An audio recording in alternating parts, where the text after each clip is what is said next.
Hi guys, welcome to Smart Medico. तो हम लोग ने स्टार्ट किया था मेडिसिनल केमिस्ट्री, फोर्थ सेमेस्टर का पार्ट है।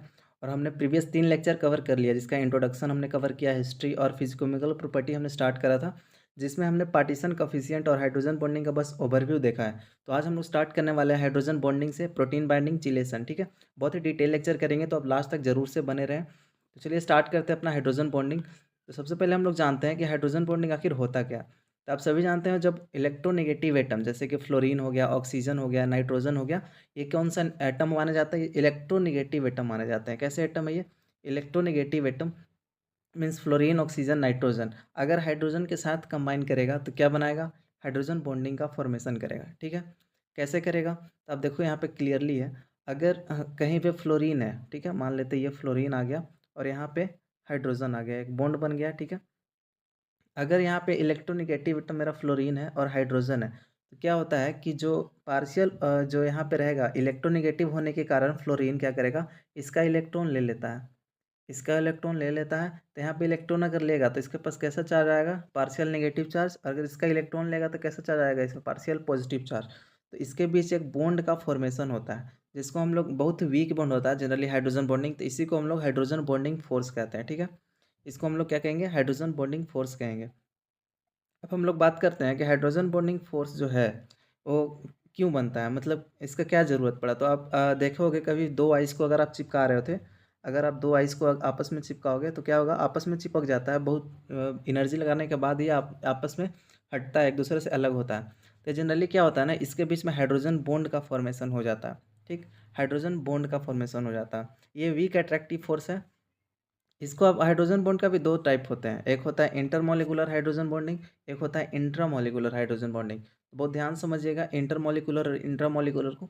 इंटरमॉलिकुलर हाइड्रोजन बॉन्डिंग कहने का मतलब है कि अगर हमारा हाइड्रोजन बॉन्डिंग जो कहाँ बन रहा है, दो या दो से ज़्यादा मॉलिक्यूल्स के बीच में बन रहा है। ठीक है, ये मान लेते हैं कोई एक अलग कंपाउंड है और एक दूसरा अलग कंपाउंड है। अगर दोनों दोनों कंपाउंड में के बीच में अगर हाइड्रोजन बॉन्डिंग बन रहा है, अलग अलग कंपाउंड के बीच में अगर हाइड्रोजन बॉन्डिंग हो रहा है, तो इसको हम लोग इंटर मॉलिकुलर कह रहे हैं। देखिए नाम से पता चल रहा है, इंटर मीन्स दो के बीच में, दो कंपाउंड के बीच में। अगर हम वहीं पे इंट्रा मॉलिकुलर हाइड्रोजन बॉन्डिंग की अगर बात करें, तो इंट्रा मॉलिकुलर मीन्स एक ही मॉलिक्यूल के अंदर हाइड्रोजन बॉन्डिंग अगर हो रहा है, तो उसको हम लोग इंट्रा मॉलिकुलर हाइड्रोजन बॉन्डिंग कहेंगे। जिसका एग्जांपल हम लोग सैलिसाइलिक एसिड देखते हैं। जैसे देखिए एक एक ही मॉलिक्यूल, अलग अलग मॉलिक्यूल नहीं है, तो यहाँ पे क्या होगा, एक हाइड्रोजन इसका OH ग्रुप का और एक ऑक्सीजन इसका, क्योंकि हम जानते हैं हाइड्रोजन बॉन्डिंग किसके साथ बनता है? फ्लोरीन, ऑक्सीजन और नाइट्रोजन, तीन के साथ हाइड्रोजन बॉन्डिंग बनता है। तो यहाँ पे ऑक्सीजन प्रेजेंट है और यहाँ पे हाइड्रोजन है, तो क्या करेगा ना, यहाँ पे हाइड्रोजन बॉन्ड का फॉर्मेशन करेगा। आप देख सकते हो यहाँ पे क्लियरली डॉटेड लाइन से हाइड्रोजन बॉन्ड को मैंने रिप्रेजेंट करा। ये डॉटेड लाइन क्या होगा ना, हाइड्रोजन बॉन्ड होगा, जो कि बहुत वीक बॉन्ड माना जाता है। अब हाइड्रोजन बॉन्डिंग का हम लोग बायोलॉजिकल एक्शन में इसका क्या यूज होता है, मतलब हमारा बॉडी में यह हाइड्रोजन बॉन्डिंग कैसे काम करता है। तो आप देख सकते हैं हाइड्रोजन बॉन्डिंग हमारे बॉडी में इंपॉर्टेंट है ड्रग रिसेप्टर इंट्रैक्शन में। ड्रग रिसेप्टर इंट्रैक्शन कहने का मतलब है कि अगर हमारा जो हम कोई ड्रग लिए, ठीक है, ये कोई ड्रग लिए, तो हमारे रिसेप्टर से जो बाइंड करेगा, ये हमारा रिसेप्टर है, और ये ड्रग अगर रिसेप्टर से बाइंड करेगा तो हाइड्रोजन बॉन्ड बना के, बहुत सारे ड्रग ऐसे होते हैं जो हाइड्रोजन बॉन्ड बनाकर ड्रग से बाइंड करते हैं। देखिए अगर हाइड्रोजन बॉन्ड बनाया, अगर हाइड्रोजन बनाकर अगर ड्रग से बाइंड किया है, इसका मतलब ये होगा कि वो कहीं ना कहीं रिवर्सिबल होगा। यहाँ से प्रोटीन इसको बाइंड करके यहाँ पे ले जाएगा दूसरे जगह पे, सेल में दूसरे जगह पे, और यहाँ पे क्या करेगा, थोड़ा सा इस पर फोर्स लगेगा तो हमारा ड्रग अलग हो जाएगा और प्रोटीन अलग हो जाएगा, जिसके कारण हमारा ड्रग जो है इजिली फार्माकोलॉजिकल एक्शन शो कर जाएगा, हमको आसानी से थेरापेटिक इफेक्ट, अगर डिजीज हुआ है तो डिजीज हमारा क्या हो जाएगा ना, ठीक हो जाएगा। तो यही जो इसका बायोलॉजिकल एक्शन का फर्स्ट पॉइंट है ये। और intramolecular hydrogen bonding generally decreases melting point and boiling point. ठीक है, जो इंट्रामोलिकुलर हाइड्रोजन बॉन्डिंग है, मैंने अभी बताया आपको इंटर और इंट्रा, इसको बहुत अच्छे से करना होगा आपको। इंट्रामोलिकुलर हाइड्रोजन बॉन्डिंग कहने का मतलब है कि वैसा हाइड्रोजन बॉन्डिंग जो कि एक ही मॉलिक्यूल के अंदर में लग रहा है। देखिए सैलिसाइलिक एसिड का मैंने एग्जांपल दिया था, यहाँ पे एक ही मॉलिक्यूल के अंदर हाइड्रोजन बॉन्ड जो लग रहा है उसको हम लोग इंट्रामोलिकुलर हाइड्रोजन बॉन्डिंग कहेंगे। तो इंट्रामोलिकुलर हाइड्रोजन बॉन्डिंग कारण क्या होता है ना, मेल्टिंग पॉइंट घटता है, बॉइलिंग पॉइंट घटता है और सॉल्युबिलिटी घटता है। ठीक, देखिए अब क्यों घटेगा, क्योंकि अगर एक ही पॉइंट के अंदर है, हमारा हाइड्रोजन बॉन्ड लगा है, तो वीक फोर्स है। वीक फोर्स मेल्टिंग पॉइंट हमारा क्या होता है, ये हाइड्रोजन बॉन्ड क्या होता है, वीक फोर्स ऑफ अट्रैक्शन होता है, जिसके कारण हम थोड़ा सा भी इसको फ्लेम देते हैं ना, तो ये आसानी से क्या होता है ना, ब्रेक कर जाता है। ब्रेक करने के कारण ये जो है मेल्टिंग पॉइंट घटेगा, तो ये अच्छी बात है, बॉइलिंग पॉइंट भी घटेगा। जहाँ पे हमको अगर 80 डिग्री पे बॉयल हो रहा था, अब हम हाइड्रोजन बॉन्ड के कारण मीन्स इंट्रामॉलिक्यूलर हाइड्रोजन बॉन्डिंग के कारण अब मेरे को 30 डिग्री सेंटीग्रेड पर चीज़ बॉयल हो रहा है। तो ये मेरे लिए अच्छी है, कम हीट की ज़रूरत पड़ेगी, आसानी से हमारा हीट कोफिशिएंट भी क्या होगा, अच्छा होगा, मीन्स हमारा हीट बचेगा, एनर्जी का लॉस उतना नहीं होगा। ठीक। और उसी प्रकार अगर बात करें इंटरमॉलिक्यूलर हाइड्रोजन बॉन्डिंग की, इंटरमॉलिक्यूलर हाइड्रोजन बॉन्डिंग क्या होता है ना, मेल्टिंग पॉइंट बॉइलिंग पॉइंट सबको क्या करता है, बढ़ा देता है, इंक्रीज कर देता है। अब इंटरमॉलिक्यूलर हाइड्रोजन बॉन्डिंग कैसे बढ़ाएगा, क्योंकि हम लोग जानते हैं इंटरमॉलिक्यूलर हाइड्रोजन बॉन्डिंग बोले तो दो मॉलिक्यूल के बीच में जो हाइड्रोजन बॉन्ड लग रहा है उसको इंटरमॉलिक्यूलर हाइड्रोजन बॉन्डिंग कहेंगे। तो अगर दो मॉलिक्यूल आपस में चिपक जाएंगे तो हमको इनको क्या करना पड़ेगा, ज़्यादा फ्लेम देना पड़ेगा, ज़्यादा फ्लेम देना पड़ेगा, मीन्स ज़्यादा इसको एनर्जी देना पड़ेगा, ज़्यादा हीट देना पड़ेगा, तब ये अलग होंगे। क्योंकि अगर दो मॉलिक्यूल के बीच में अगर जुड़ाव हो रहा है तो कहीं ना कहीं वो संबंध गहरा है। अगर अंदर अंदर होगा तो आसानी से टूट सकता है, लेकिन बाहरी दो लोगों का है, यहाँ पे दो लोग का अपना अपना एनर्जी काम कर रहा है, जिसके कारण इसका कोफिशिएंट क्या होता है ना, बढ़ जाता है। मीन्स इसमें को हम लोग ज़्यादा एनर्जी देना पड़ता है इनको तोड़ने के लिए, इसीलिए इनका मेल्टिंग पॉइंट और बॉइलिंग पॉइंट भी क्या होता है, बढ़ जाता है। और देखिए यहाँ पे लिखा हुआ है hydrogen bonding help you bind genetic code. Genetic code क्यों कहा गया, डीएनए आरएनए, क्योंकि आप देखिए double helix of DNA RNA आपने देखा होगा। जनरली डबल हेलिक्स की अगर हम बात करें तो ऐसा कुछ होता है स्ट्रक्चर, ठीक है। ऐसा ऐसा हमारा स्ट्रक्चर होता है इधर साइड में भी। और यहाँ पे क्या होता है ना, हमारा एडेनिन, थाइमिन, गुआनिन, साइटोसिन, आपने ये पढ़ा होगा जनरली डीएनए आरएनए के बारे में। तो एडेनिन जो है थाइमिन से 3 बॉन्ड से बाइंड करता है, और गुआनिन कितने बॉन्ड से बाइंड करता है, 2 बॉन्ड से बाइंड करता है। तो यहाँ पे ए एडेनिन और थाइमिन है, तो ये किससे जुड़ा रहेगा, यहाँ पे हाइड्रोजन बॉन्डिंग का फॉर्मेशन होता है, मीन्स हाइड्रोजन बॉन्ड से ही आपस में ये जुड़ा रहेगा, जो कि हम लोग को डीएनए आरएनए का पूरा एक हेलिक्स बनाने में हेल्प करता है। तो इसीलिए इसका हम लोग हाइड्रोजन बॉन्डिंग का हेल्प कहाँ होता है, मीन्स जेनेटिक कोड को बनाने में भी इसका बहुत अच्छा यूज़ है।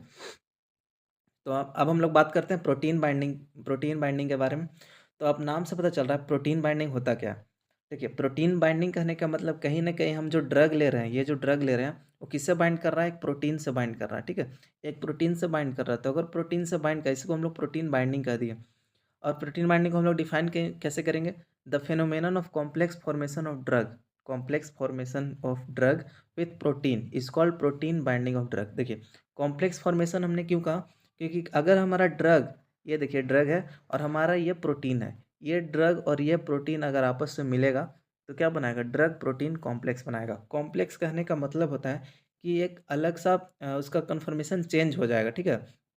अगर कहीं भी कॉम्प्लेक्स का फॉर्मेशन बन रहा है, दो चीज़ को मिलेगा तो कॉम्प्लेक्स बन जाएगा, नहीं कहते हैं वो चीज़ बहुत कॉम्प्लेक्स है, बहुत हार्ड है, मीन्स बहुत टेढ़ा है। तो इसे कह सकते हैं कॉम्प्लेक्स कब बनता है, जब दो तीन चीज़ आपस में मिल जाते हैं। तो ड्रग और प्रोटीन अगर खाएं, मीन्स प्रोटीन बाइंडिंग अगर कर रहे हैं, तो वहाँ क्या बनेगा, हमारा ड्रग प्रोटीन कॉम्प्लेक्स बन जाएगा। अब देखिए ड्रग प्रोटीन कॉम्प्लेक्स बन गया, तब हमारा जो ड्रग है जब सिस्टेमिक सर्कुलेशन यानी ब्लड में जब पहुँचेगा, एब्जॉर्प्शन होगा। हम जो ड्रग लिए क्या करेगा, देखिए ड्रग है हमारा, ये ड्रग को हम लोग ने ओरल रूट से लिया, ठीक है। ओरल रूट से लेने के बाद क्या हुआ ना, हमारा ये एब्जॉर्प्शन हुआ, एब्जॉर्प्शन होकर कहाँ गया, हमारा ब्लड में गया, ठीक है। एब्जॉर्प्शन होकर हमारा ब्लड में गया, ब्लड में जाने के बाद हमारा ब्लड में बहुत सारा प्रोटीन पाया जाता है। ऐसे भी पाया जाता है, हमारा सेल के आसपास भी बहुत प्रोटीन है, टिश्यू में भी प्रोटीन है जो कि बाइंड करता है किसी ड्रग को। लेकिन अभी हम लोग कहाँ बात कर रहे हैं, ब्लड की बात करें, तो ब्लड में जाएगा तो उसमें बहुत सारा प्रोटीन पाया जाता है। जैसे कौन कौन प्रोटीन रहेगा, अल्बुमिन प्रोटीन रहेगा, अल्फा एसिड ग्लाइकोप्रोटीन, हमारा लिपोप्रोटीन रहेगा, या ग्लोबुलिन प्रोटीन रहेगा, ठीक है। तो ये ब्लड में बहुत सारा प्रोटीन रहेगा, मान लीजिए प्रोटीन है हमारा, तो हमारा जो ड्रग है यहाँ से आने के बाद इससे आसानी से बाइंड कर जाएगा। इससे हमारा ड्रग क्या करेगा, बाइंड करके क्या बना देगा, हमारा ड्रग रिसेप्टर और ड्रग प्रोटीन कॉम्प्लेक्स बना लेगा। क्या बना लेगा, हमारा ड्रग प्रोटीन कॉम्प्लेक्स बना लेगा, ठीक है। पहले हमने ड्रग लिया ओरल रूट से, फिर उसका एब्जॉर्प्शन हुआ, ऑब्जॉर्प्शन होने के बाद ड्रग कहाँ जाता है, ब्लड में जाता है। ब्लड में जाने के बाद क्या हुआ, हमारा पहुंचा, ब्लड में बहुत सारा प्रोटीन से हमारा ड्रग बाइंड करके क्या बना लेगा, ड्रग प्रोटीन कॉम्प्लेक्स बना लिया, बस इतना था। देखिए अब हमारा ब्लड में कौन कौन से प्रोटीन होते हैं, तो हमने अभी देखा कि हमारा ब्लड में जो है एल्बुमिन हो जाता है, अल्फा एसिड ग्लाइकोप्रोटीन पाया जाता है, लिपोप्रोटीन और ग्लोबुलिन पाया जाता है। अल्फा एसिड ग्लाइकोप्रोटीन को हम लोग प्लाज्मा ड्रग कॉम्प्लेक्स भी कह सकते हैं, ठीक है। ग्लोबुलिन को हम लोग क्या कहेंगे, प्लाज्मा ड्रग कॉम्प्लेक्स। क्यों, क्योंकि अल्फा एसिड ग्लाइकोप्रोटीन प्लाज्मा जो है इस बाइंड करता है प्रोटीन से। प्रोटीन ड्रग कॉम्प्लेक्स दो तरह के होते हैं, जो हम लोग पढ़ा अभी, जो प्रोटीन ड्रग कॉम्प्लेक्स है ना, वो 2 तरह का होता है। एक होता है रिवर्सिबल, एक होता है इरिवर्सिबल। अगर रिवर्सिबल किसको कहेंगे? जब ड्रग अगर बाइंड करता है प्रोटीन से, अगर ये देखिए मेरा ये हमारा प्रोटीन है और ये हमारा ड्रग है। ड्रग अगर प्रोटीन से बहुत weak force means weak force से अगर बाइंड किया हुआ है, वीक फोर्स ऑफ अट्रैक्शन से अगर बाइंड किया हुआ है, तो कहीं ना कहीं ये जगह पे जाकर सिस्टम, ठीक है, ब्लड में गया, ब्लड से सर्कुलेट होते होते अगर मेरे को इसको किडनी पास ले जाना है, तो किडनी पास पहुंच के क्या करेगा ना, ये अब वापस जाएगा और किडनी पास जाके हमारा ये ब्लड का प्रोटीन तो ब्लड में ही रहेगा, ब्लड यहाँ पे आ जाएगा और डिफ्यूज होकर हमारा ड्रग क्या करेगा ना, किडनी सेल के पास चला जाएगा। ड्रग कहाँ जाएगा? हमारा किडनी सेल के पास। देखिए मैंने अभी सिस्टेमिक सर्कुलेशन, ब्लड में हमने ड्रग गया, ड्रग रिसेप्टर से बाइंड किया, मीन्स ड्रग प्रोटीन से बाइंड किया, ब्लड प्रोटीन जो है उससे बाइंड किया। अब बाइंड करने के बाद प्रोटीन तो ब्लड ब्लड से बाहर नहीं आएगा, प्रोटीन तो हमेशा ब्लड में रहेगा। तो यहाँ पे प्रोटीन जो है ड्रग को वापस अलग कर देगा। क्यों कर देगा? क्योंकि वो बहुत वीक बॉन्ड से जैसे हाइड्रोजन बॉन्डिंग हो गया, वंडरवाल फोर्स हो गया, ये सब वीक बॉन्ड है। अगर वीक बॉन्ड से अटैच है तो आसानी से क्या करेगा, ड्रग को अलग कर देगा और प्रोटीन को अलग कर देगा, जिसके कारण हमारा ड्रग जो है जहाँ हमको ज़रूरत है वहाँ पे जाएगा और अपना थेराप्यूटिक इफेक्ट शो करेगा, फार्माकोलॉजिकल एक्शन शो करेगा। ठीक है, तो इसी को हम लोग रिवर्सिबल कहते हैं। अब इरिवर्सिबल की बात करें तो इरिवर्सिबल कहने के बाद कहने का मतलब ये है कि हमारा जो ड्रग है ना, वो प्रोटीन से बाइंड करेगा स्ट्रॉन्ग बॉन्ड से। हम लोग रिवर्सिबल की बात कर रहे थे क्योंकि वो वीक बॉन्ड से बाइंड था। अब हमारा जो इरिवर्सिबल का बात कर रहे हैं वो कोवैलेंट बॉन्ड से मीन्स स्ट्रॉन्ग बॉन्ड से बाइंड है। अगर स्ट्रॉन्ग बॉन्ड से बाइंड है तो देखिए इतना इतना मजबूत ये रिश्ता है कि टूटेगा ही नहीं। टूटेगा नहीं तो ये ड्रग अलग होगा नहीं, अगर ड्रग अलग होगा नहीं तो हमको फार्माकोलॉजिकल एक्शन मिलेगा कि नहीं? बिल्कुल नहीं मिलने वाला। ठीक है, आपको जो डिजीज हुआ है उस वो ठीक कभी होगा ही नहीं। तो इसीलिए हम लोग ऐसा ड्रग तैयार करते हैं ना, जो कि हमारा फार्माकोलॉजिकल एक्शन इजीली शो करे और हमारा जो डिजीज है वो आसानी से क्योर हो जाए। ठीक है, अब प्रोटीन बाइंडिंग का हम लोग बायोलॉजिकल एक्शन देखते हैं क्या क्या है। प्रोटीन बाइंडिंग इन्फ्लुएंस करता है bioavailability and distribution of drug. बिल्कुल सही बात है। अगर हमने ड्रग लिया, ठीक है, हमने ड्रग लिया और ये प्रोटीन से बाइंड किया, प्रोटीन से बाइंड किया, तो अगर हमारा ये प्रोटीन से बाइंड किया हुआ ड्रग इरिवर्सिबल हुआ, इरिवर्सिबल हुआ, इरिवर्सिबल हुआ तो क्या होगा? फार्माकोलॉजिकल एक्शन शो नहीं करेगा, जिसके कारण फार्माकोलॉजिकल एक्शन अगर शो नहीं करेगा तो हमारा जो थेरेप्यूटिक इफेक्ट नहीं मिल पाएगा। ठीक है, तो ये हम लोग को बताया। फिर और अगर बात करें तो हमने कोई प्रोटीन बाइंड, ठीक है, जैसे कोई ड्रग लिए, ड्रग लेने के बाद ड्रग लेने के बाद हमारा सिस्टेमिक सर्कुलेशन में भी किसके थ्रू जाता है? रिसेप्टर के थ्रू जाता है, एब्जॉर्प्शन होकर हमारा ड्रग जाता है। अगर ड्रग लिए और एब्जॉर्ब ही ना हो, प्रोटीन से बाइंड ही ना करे तो क्या होगा?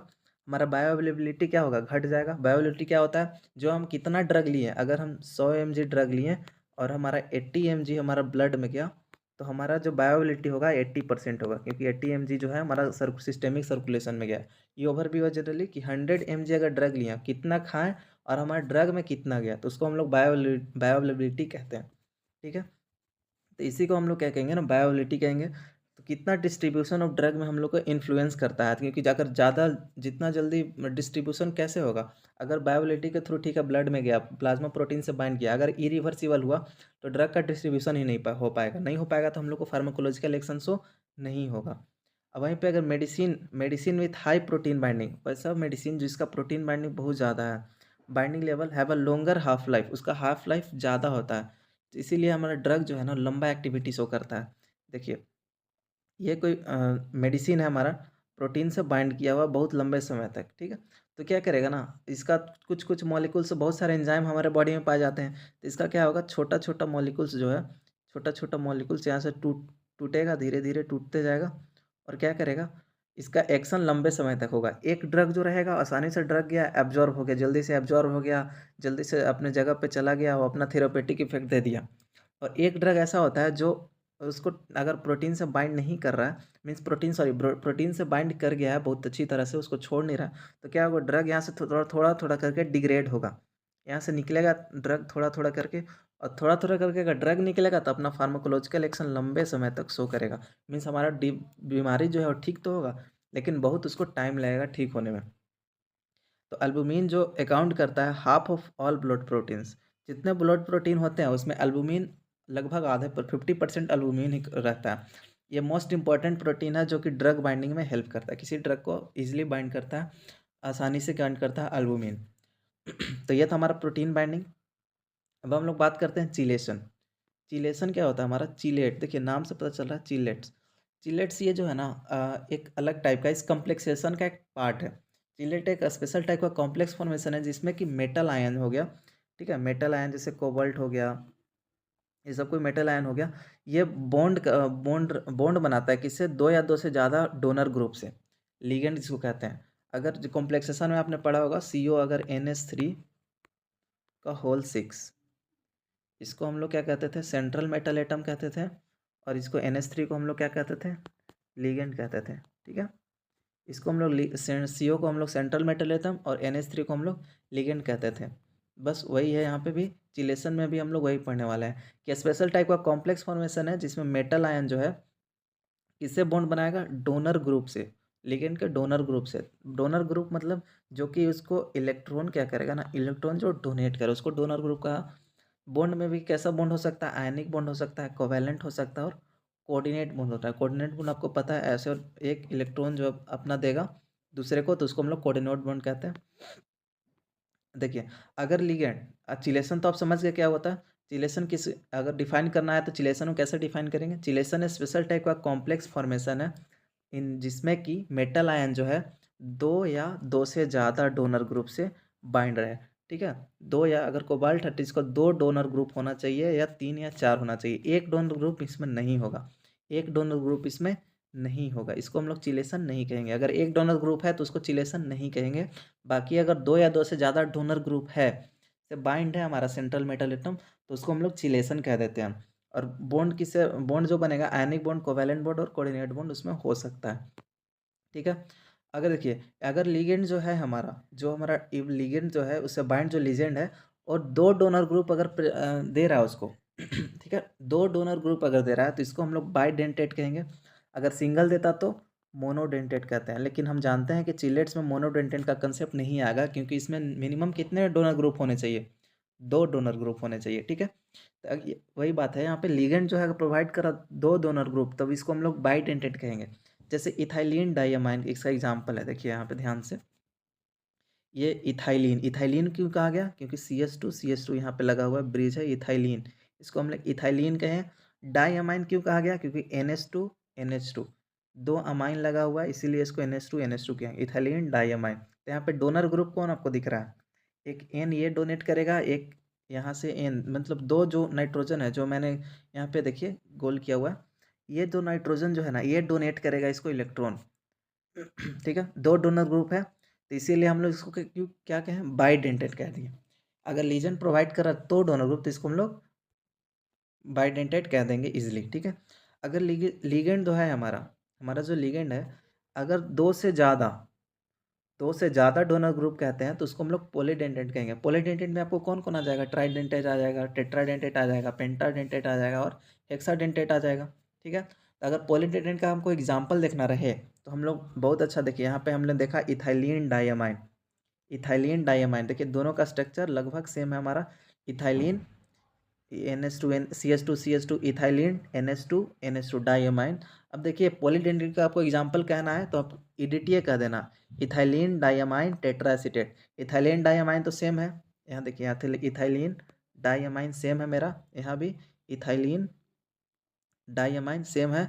टेट्राएसिटेट बस इसमें एक एक्स्ट्रा आ गया, टेट्राएसिटेट मतलब देखिए एसिटेट आयन यहाँ पे आ जाएगा। एसिटिक एसिड टेट्रा क्यों कहा गया? क्योंकि यहाँ पे चार एसिटेट आयन है। यहाँ पे क्या है? चार एसिटेट आयन है। चार एसिटेट आयन कौन कौन है? एक ये और इधर से ये दोनों, चार एसिटेट होने के कारण इसको इथाइलिन डाइअमाइन और ये चारों टेट्रा एसिटेट, इसीलिए इसको EDTA कहा गया। ये पॉलीडेंटेट के अंदर आता है। क्यों? ये जनरली हेक्साडेंटेट है, मीन्स यहाँ पे 6 डोनर ग्रुप है। डोनर ग्रुप कितने हैं? यहाँ पे डोनर ग्रुप हमारे 6 हैं। 6 कौन कौन है? एक नाइट्रोजन ये, एक नाइट्रोजन ये, एक OH कितना हुआ? 1 2 3 4 5 और 6, टोटल 6 है, इसीलिए हमको इसको हेक्साडेंटेट कह दिए। अब इसका हम बायोलॉजिकल एक्शन देखेंगे तो पेनिसिलामिन पेनिसिलामिन जो है हमारा, पेनिसिलामिन इफेक्टिव है किसके अगेंस्ट? कॉपर पॉइजनिंग के अगेंस्ट। क्यों? क्योंकि ये चिलेट्स बना लेता है copper and other metal ions के साथ। देखिए अगर कॉपर पॉइजनिंग हो गया, हमने गलती से अगर कॉपर खाया जो कि पॉइज़न क्रिएट कर रहा है, टॉक्सिसिटी काउज़ कर रहा है हमारे बॉडी में, तो हम पेनिसिलामिन खा लेंगे। ऊपर से क्या ले लेंगे? पेनिसिलामिन एक दवा है, पेनिसिलामिन अमीन। पेनिसिलामिन में अमीन लगा हुआ है NH2। अब ये क्या करेगा ना, कॉपर के साइड जाके बाइंड कर लेगा और चिल्लेट्स बना लेगा, चिल्लेट्स बना लेगा, ठीक है। चिल्लेट्स बनाने के बाद क्या होगा, उसका टॉक्सिसिटी कम हो जाएगा और टॉक्सिसिटी कम होने के बाद आसानी से हमारे बॉडी से एक्सक्रीट आउट हो जाएगा, बाहर निकल जाएगा, तो हम लोग जो है मरने से बच जाएंगे, ठीक है। जब टॉक्सिक मेटल जैसे कि लीड हो गया, मरकरी, आयरन, आर्सेनिक, ठीक है, lead, mercury, iron and arsenic हमारे बॉडी में अगर बिल्ड हो जाते हैं, मीन्स धीरे धीरे एक्यूमुलेट हो जाते हैं, अगर बहुत ही आयरन सब्सटेंस अगर आप खाते हो तो आपके बॉडी में क्या होता है, आयरन का एक्यूमुलेशन हो जाता है। आप आर्सेनिक लेते हो तो आर्सेनिक का क्या होता है ना, धीरे धीरे करके हमारे बॉडी में एक्यूमुलेशन हो जाता है, जमने लगता है।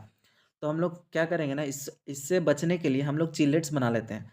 चिलेट्स बना लेंगे तो चिलेशन करेंगे हम लोग किसी भी सब्सटेंस को यूज़ करके, जो कि इसको ट्रीट करने में हेल्प करता है। इस मेटल आयन से जाके बाइंड कर लेगा और हमारा बॉडी से आसानी से बाहर निकल जाएगा। जैसे कि EDTA का जनरली हम लोग इंजेक्ट करते हैं हमारा बॉडी में, ब्लड में। EDTA इथाइलिन डाइअमाइन टेट्राएसीटेट को हम लोग ब्लड में इंजेक्ट करते हैं, जो कि हैवी मेटल कहने का मतलब है कि लेड, मरकरी, आयरन और आर्सेनिक जो कि पॉइजन काउज कर रहा था, उससे क्या करेगा, बाइंड कर लेगा और हमारा बॉडी से बाहर निकल जाएगा। चिलेट्स बनाकर क्या करेगा, बाहर निकल जाएगा, ठीक है। तो ये था हमारा लेक्चर, होप सो आपको समझ में आएगा। अगले लेक्चर में हम लोग बायोस्टेरिज्म देखेंगे और भी ऑप्टिकल एक्टिविटी जो है हमारा देखेंगे उसके बारे में। तो आप अच्छे से पढ़ें और चैनल को सब्सक्राइब करें, क्योंकि यहाँ बहुत अच्छी जानकारी दी जाती है। और डिस्क्रिप्शन में हमारा लिंक दिया हो गया टेलीग्राम और व्हाट्सएप का, आप ज़रूर से वो ज्वाइन कर लें, आपको वहाँ से नोट्स प्रोवाइड और अपडेट प्रोवाइड कर दिया जाएगा। Thank you so much.